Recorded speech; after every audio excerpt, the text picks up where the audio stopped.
bersama-sama membahas mengenai materi genetik. Sebelumnya ada yang tahu nggak sih materi genetik itu apa aja? Ya, jadi materi genetik itu terdiri dari gen, DNA, dan juga kromosom. Baik, untuk selanjutnya kita akan mendengarkan penjelasan berikut ini. Baik, jadi selanjutnya kita akan membahas satu persatu mengenai apa itu gen, DNA, dan juga kromosom. Kita mulai dari yang pertama, yaitu ada gen.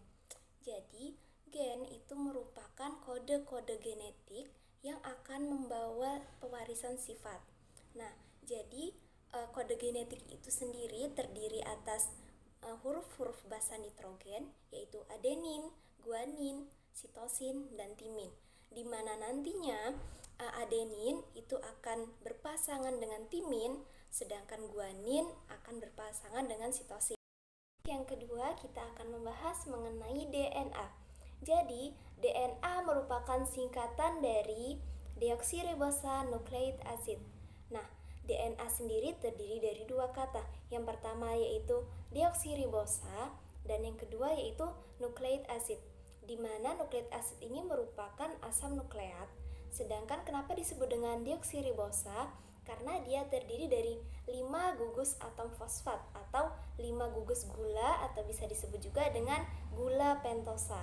Nah, setelah kita mengetahui kepanjangan dari DNA, maka yang selanjutnya kita akan membahas pengertian dari DNA.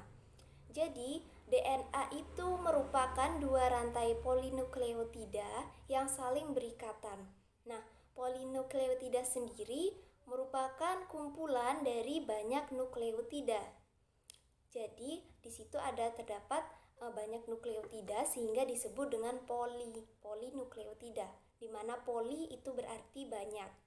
Nah, selanjutnya apa sih nukleotida itu? Jadi, nukleotida itu merupakan subunit penyusun dari DNA ataupun RNA yang terdiri dari gula pentosa, asam fosfat, dan basa nitrogen. Nah, selanjutnya kita bahas basa nitrogen ini terdiri dari huruf-huruf adenin, guanin, timin, dan sitosin itu pada DNA. Sedangkan pada RNA itu timin diganti menjadi urasil, di mana yang termasuk ke dalam basa purin yaitu adenin dan guanin. Sedangkan yang termasuk ke dalam pirimidin itu sitosin dan juga timin. Baik, selanjutnya kita akan membahas tentang kromosom. Jadi, kromosom itu merupakan struktur yang menyerap materi genetik ataupun warna. Kromosom sendiri nantinya akan membawa gen ataupun unit hereditas yang digunakan sebagai faktor keturunan. Lalu, kromosom sendiri itu terdiri dari serabut ataupun benang-benang kromatin, di mana kromosom ini akan terlihat jelas pada tahapan metafase, yaitu tahap di mana kromatid itu nanti akan bergerak menuju ke tengah inti sel dan akan membentuk lempeng metafase. Nah, selain itu kromosom ini tersusun atas kromatid, kromatin, selenoid, nukleosom, dan juga sentromer.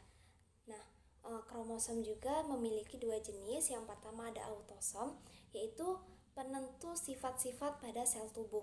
Sedangkan yang kedua yaitu ada genosom, yaitu penentu jenis kelamin. Nah, pada manusia penentu jenis kelamin ini pada laki-laki biasa dilambangkan dengan kromosom X dengan Y. Sedangkan pada wanita itu kromosomnya ada X dengan X. Nah, jadi setelah tadi kita membahas sedikit mengenai apa itu gen, kromosom, dan juga DNA, sekarang kita akan membahas tentang susunan dari rantai DNA. Kita bisa lihat gambar di samping. Nah, jadi di situ terlihat bahwa unsur pertama yang akan menempel pada rantai DNA adalah fosfat, di mana nantinya fosfat ini akan bergandengan dengan yang namanya gula pentosa atau disebut dengan deoksiribosa, dan deoksiribosa akan menarik basa nitrogen.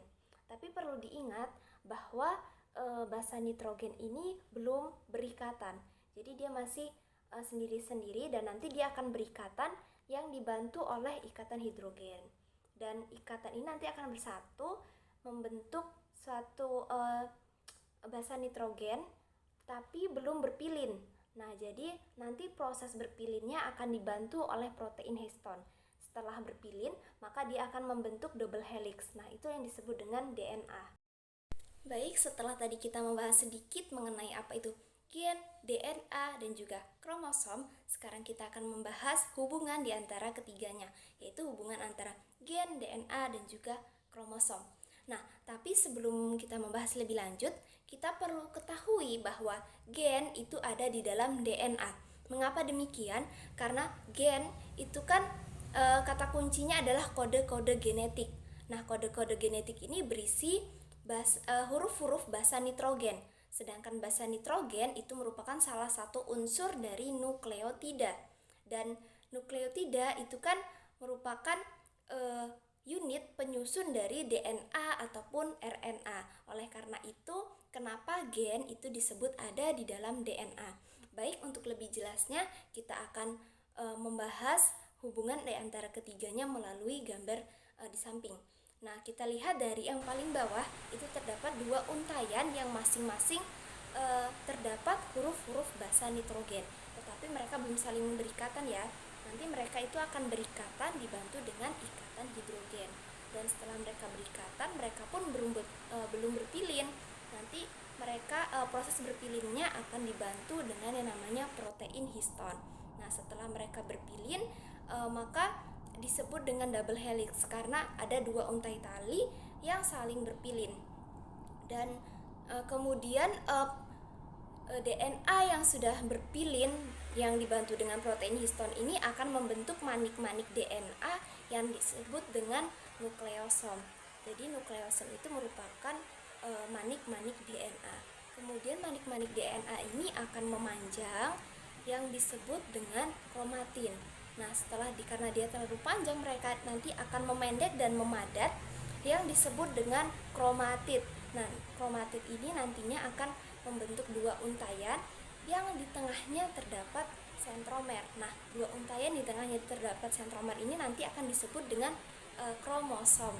Nah, perlu diingat di awal tadi sudah dijelaskan bahwa kromosom itu merupakan serabut atau benang-benang kromatid. Nah, jadi dua untayan kromatid yang di tengahnya terdapat sentromer inilah yang disebut dengan kromosom. Nah, kromosom ini ada di dalam sel, tepatnya ada di inti sel. Nah, sel sendiri merupakan organ penyusun dari suatu individu. Baik, mungkin hanya itu yang dapat kita bahas sedikit mengenai materi genetik. Semoga bermanfaat. Wassalamualaikum warahmatullahi wabarakatuh.